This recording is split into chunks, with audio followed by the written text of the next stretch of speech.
You woke up this morning and probably did something your ancestors could not have imagined. You turned a handle and clean water appeared, warm if you wanted it.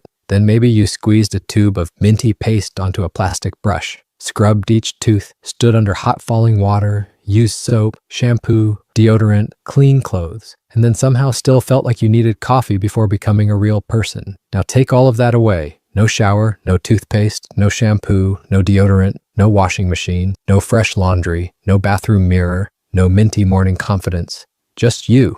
The weather, fire, skin, hair, animal hides, food, dirt, smoke, water when you could reach it, and a small group of other humans dealing with the exact same problem. So, did ancient humans smell bad by modern standards? Probably, yes, but that answer is too simple.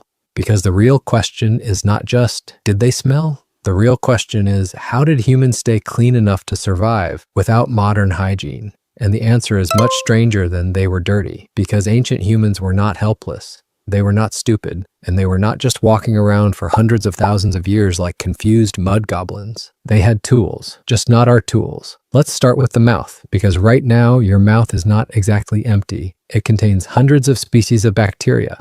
Brushing your teeth does not remove all of them, it manages them. Modern toothpaste is not a magic spell, it is crowd control. Ancient humans did not have toothbrushes like ours. No toothpaste, no floss, no mouthwash, no electric toothbrush yelling at them for stopping after 30 seconds. And yet, when researchers study ancient teeth, the story is not as simple as old humans had terrible mouths. In fact, one of the biggest changes in human dental health seems to come later, when diets changed. Before farming, many humans ate a wider variety of foods. Meat, roots, nuts, berries, leaves, seeds, whatever the environment provided. Then agriculture changed the menu. Humans started eating more grain-heavy diets, more soft starches, more carbohydrates, more food that could stick around in the mouth and feed certain bacteria. In other words, ancient humans did not always have better dental hygiene. They often had very different food. The moment humans became better at making bread, they also became better at making cavities, which is not exactly the slogan you want on a bakery window, but they were not doing nothing. Long before modern toothbrushes, humans could use sticks, and that sounds ridiculous until you remember what a toothbrush basically is.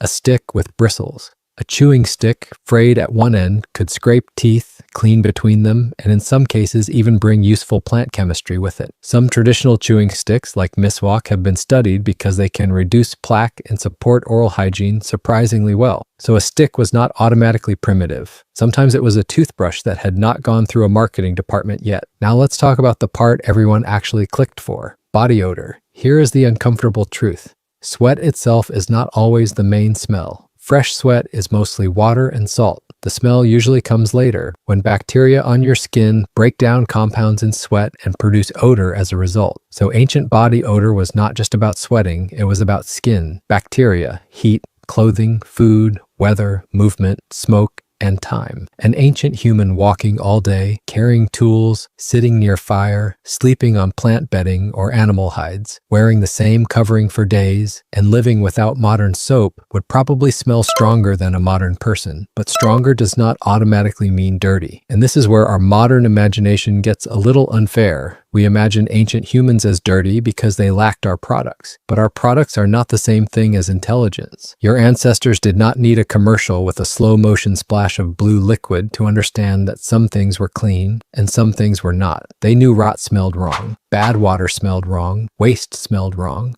A wound that smelled bad mattered. Dead animals smelled wrong. A bad smell was not just embarrassing, it could be information. In a world without labels, without hospitals, without expiration dates, without alarms, your nose was technology. It helped answer basic survival questions. Can I eat this? Can I drink that? Should we sleep here? Is that animal fresh? Is this person sick? Is something wrong nearby? Smell was not just social awkwardness, it was data. Very personal data, admittedly, but data. And one of the strongest ancient human smells may not have been sweat. It may have been smoke. Fire was not a weekend camping hobby. Fire was heat, light, cooking, protection, a social place, a tool. If you lived near fire day after day, smoke got everywhere. In your hair, on your skin, on your clothing, in your shelter, on your tools, on your bedding, on animal hides, on food, on everything. To us, that might smell strong. To them, smoke may have meant something very different. Safety, warmth, cooked food, a group nearby, a place where the dark did not completely win. One of the oldest human smells may have been campfire. Not perfume, campfire.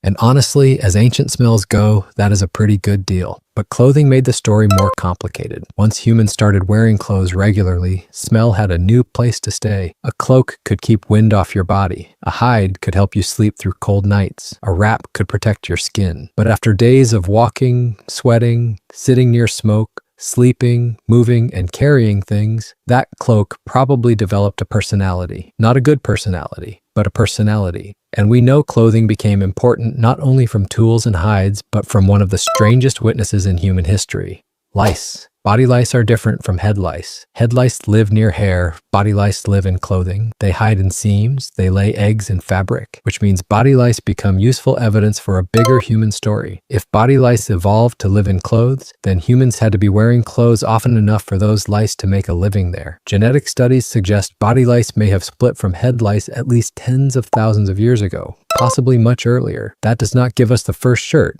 It does not show us the first cloak. But it gives us a weird signal. At some point, humans invented clothing, and parasites moved in like tiny landlords. The first wardrobe did not just change fashion, it created real estate. Now let's move from clothes to the ground beneath them, because early humans were not necessarily sleeping directly in random dirt either. At sites in South Africa, archaeologists have found evidence of ancient plant bedding. At Simulato cave, plant bedding from around 77,000 years ago included sedges and aromatic plants. At Border cave, even older bedding layers have been linked with grass and ash matters, because fine ash can make it harder for some crawling insects to move through. Some plant materials may also have helped repel insects, so this was not a mattress store, but it was definitely a plan. People were choosing sleeping materials, managing pests, using fire byproducts, making sleeping spaces more comfortable, and possibly less disgusting. That matters because it shows something important. Ancient hygiene was not always about smelling nice. Often it was about reducing risk. Less insects, less rot, less waste near the body, less bad water, less contact with things that made people sick. Modern hygiene often asks, do I smell fresh? Ancient hygiene may have asked, will this make me sick? Will this attract insects? Can we sleep here? Is this water safe? Is this wound getting worse? That is a very different kind of clean. Now let's talk about hair, because hair is where things get personal.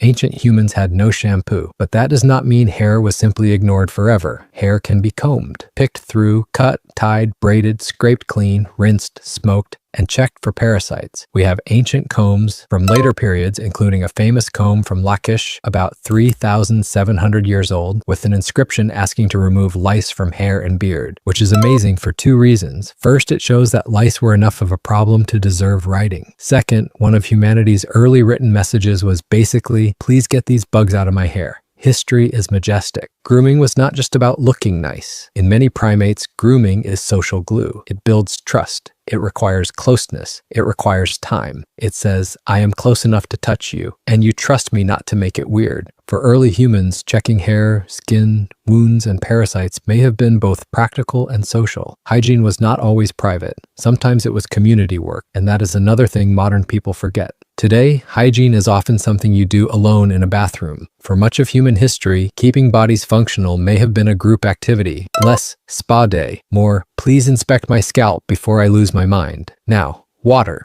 This part is simple and not simple. Ancient humans were not afraid of water. They needed it. They followed it. They camped near it when they could. They drank it. They crossed it. They washed in it. But there was no single ancient bathing routine. A river valley was different from a desert. A cold steppe was different from a tropical forest. A rainy season was different from winter. A small mobile camp was different from a crowded settlement. So we should not imagine every ancient human taking daily relaxing baths. But we also should not imagine them proudly avoiding water like allergic cats. No bathroom does not mean no washing. It means washing depended on place, climate, season, risk, access, and common sense. Soap is another good example. Soap is ancient, but humans are much older than soap. Evidence for soap-like materials goes back to ancient Mesopotamia, thousands of years ago. But humans had been living, sweating, hunting, gathering, raising children, sleeping, bleeding, healing, and surviving for much longer than that. So before soap, people needed other methods. Sand can scrub, ash can cut grease, clay can absorb oils, water can carry dirt away, sunlight can dry things, smoke can affect insects, plants can smell strong, taste strong, and sometimes do useful things. None of these are modern soap, but none of them are nothing. That is the key idea. Ancient humans were not using our products. They were using the world around them, and some of those solutions were smarter than we give them credit for. Now comes the part nobody wants to talk about, but everybody wonders about: toilet habits. Ancient humans handled this the same way every other animal on Earth handles it. They went outside, but they were probably smarter about it than that sounds. Because waste near food, water, and sleeping areas is dangerous. You do not need germ theory to notice that a camp becomes worse when waste is too close. You just need a nose and maybe one very bad week. Archaeologists can sometimes study traces of ancient waste, including fecal biomarkers preserved in sediments. At El Salt in Spain, researchers studied traces connected to Neanderthals around 50,000 years ago. Other archaeological work has looked at how hunter-gatherer communities managed waste in structured ways. The details vary, but the basic lesson is simple: where waste goes matters, and small mobile groups had one advantage that later crowded cities often did not: space. If a camp became unpleasant, dangerous, or exhausted, people could move. A medieval city could not simply stand up and walk away because the streets smelled bad. Small groups living outdoors, moving regularly, and spreading activities across space often avoided some of the sanitation disasters that later came with dense settlements. Not because they were magical hygiene geniuses, because density changes the rules. When thousands of people lived close together with animals, waste, narrow streets, limited drainage, and contaminated water, the problem gets bigger, much bigger. Ancient hunter-gatherers were not cleaner because they were smarter than later city dwellers. They often had a different problem, and sometimes the best hygiene tool was distance. Distance from waste, distance from rot, distance from bad water, distance from a place that had become unsafe. So did ancient humans smell bad? By modern standards, probably often. They likely smelled smokier, earthier, more animal, more human, more like fire, sweat, weather, skin, food, and the places they lived. But that smell did not always mean failure. It could mean work, travel, fire, food, family, shelter, survival. And here's the weirdest part. Ancient humans might smell bad to us, but we might smell insane to them. Soap, shampoo, laundry detergent, deodorant, toothpaste, perfume, fabric softener, artificial fragrance. To us, that smells clean. To someone from deep history, it might smell like a chemical storm wearing pants. Clean is not just a smell. Clean is a culture. And our culture has trained us to expect almost no body odor at all. That expectation is very new. For most of human history, bodies were more present. Smoke after fire, sweat after movement, earth after walking, animal hides after use, food after cooking, rain after weather, skin after living. Not hidden, not sprayed away, not sealed under layers of modern products. Just present. So the answer is not: ancient humans were clean like us. They were not. But the answer is also not: ancient humans were filthy idiots. They were not. They had water, fire, plants, ash, sand, combs, grooming, distance, observation, and thousands of years of paying attention. They noticed which stick made the mouth feel cleaner, which plant kept insects away, which bedding felt safer, which water smelled wrong, which wound was getting worse, which place should be avoided. Your ancestors were not dirty in the simple way we imagine. They were working with different tools, and some of those tools were better than we give them credit for.